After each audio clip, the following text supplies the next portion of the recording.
বুধবার জিবি মিটিংকে কেন্দ্র করে যেরকম ভাবে উত্তাল হয়েছিল যাদবপুর বিশ্ববিদ্যালয় এবং তারই প্রতিবাদে গতকাল দেখা গিয়েছিল যে এবিভিপি এবং বাম ছাত্র সংগঠন প্রতিবাদে কিন্তু রাস্তায় নেমেছিল এবং তারপরে দেখা গিয়েছিল যে রকম ভাবে যাদবপুর বিশ্ববিদ্যালয়ের 4 নম্বর যে মেইন গেট, সেই মেইন গেটে নন্দলাল বসুর তৈরি ঐতিহ্যবাহী যে ফলক, সেই ফলক ভেঙে ফেলার অভিযোগ উঠেছে এবিভিপির বিরুদ্ধে এবং তারপরে কিন্তু একাধিক বিতর্কের সৃষ্টি হয়েছে।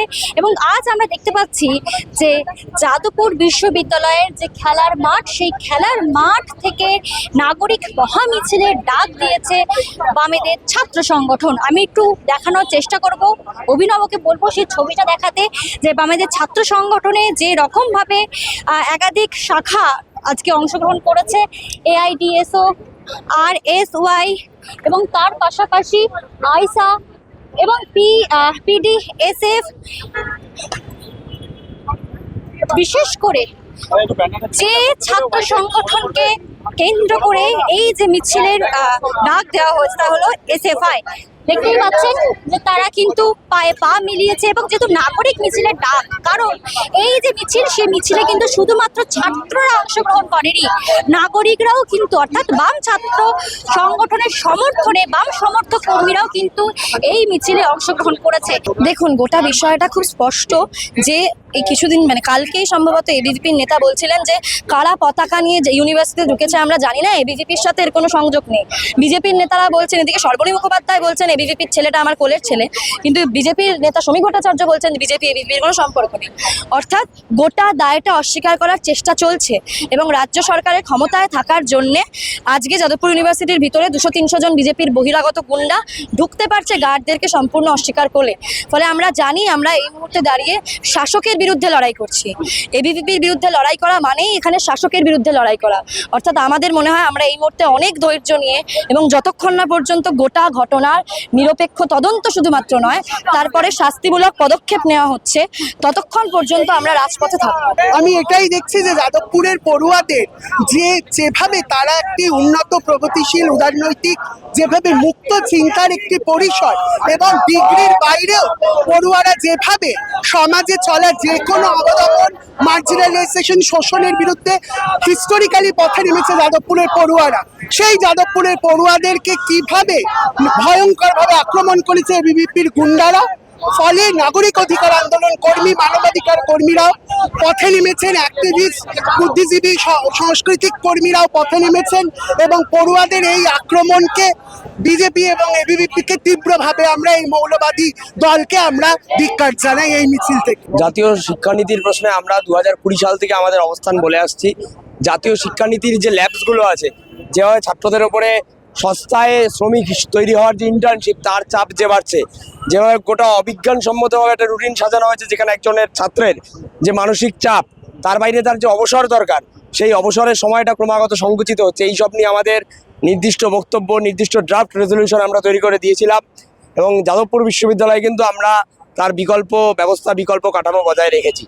আমাদের কথা হচ্ছে জাতীয় শিক্ষানীতি যেইভাবে গরিব ছাত্রছাত্রীদের লেখাপড়ার অধিকারকে নষ্ট করছে, যেভাবে গোটা এডুকেশন সিস্টেমটাকে সেলফ ফান্ডেড কোর্সের মতো করে গোটা নেটওয়ার্কটাকে তৈরি করতে চাইছে এবং তার সাথে হচ্ছে কর্পোরেট সেক্টরকে যুক্ত করতে চাইছে, আমরা তার বিরুদ্ধে। ফলে এনইপির বিরুদ্ধে যতদূর লড়াই করা যায় আমরা ততদূর লড়াই করব। যাদবপুর কাণ্ডে গোটা বিষয়টিকে তদন্তের জন্য এফআইআর দায়ের করা হয়েছে 37 ঘন্টা পর। আদৌ কি প্রশাসন কোনো ব্যবস্থা নিচ্ছে? অদৌ আমাদের মনে হচ্ছে না প্রশাসন কোনো ব্যাপারে আগ্রহী, কিন্তু আমরা আমাদের লড়াইতে আছি।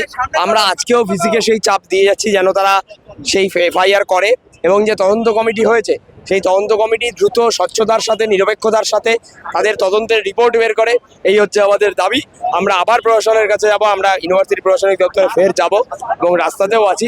আমাদের দাবি খুব স্পষ্ট, অনতিবিলম্বে সেই দিন রাতে যারা মব সন্ত্রাস চালালো গোটা ক্যাম্পাস জুড়ে, যারা ঋষি অরবিন্দের স্মৃতিজন্য অরবিন্দ ভবনে আক্রমণ করলো, আগুন জ্বালালো, কার্যত খুন করার প্রচেষ্টা চালালো রাত্রি 2টোর সময়, কারা 30 বছর বয়সী, 40 বছর বয়সী, 60 বছর বয়সী, কাকু, দাদু, জেঠুরা, ফলে তাদেরকে শাস্তি দিতে হবে। কি করতে এসছেন রাত 2টোর সময়, এই প্রশ্নটা থাকবে।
আবার বলছি যাদবপুর ইউনিভার্সিটি এমব্লেম আমাদের গর্বে। আমি নিজে 35 বছর যাদবপুর ইউনিভার্সিটির শিক্ষকতা করেছি, 4 বছরের স্টুডেন্ট ছিলাম, বলে সেই জায়গাতে এটা অত্যন্ত গর্বের জায়গা যে যাদবপুর ইউনিভার্সিটি এমব্লেম আমাদের যেটা গর্বের জায়গা, সেটা আবার আমরা 4 নম্বর গেটে হচ্ছে পুনঃস্থাপন করতে পেরেছি। যারা ভাঙলো তাদের বিরুদ্ধে কি ব্যবস্থা হয়েছে? আমাদের ল মেকিং যারা এজেন্সি আছে সেটা আমাদের ইনকোয়ারি কমিটিও হয়েছে, আমরা পুলিশে এফআইআরও করেছি।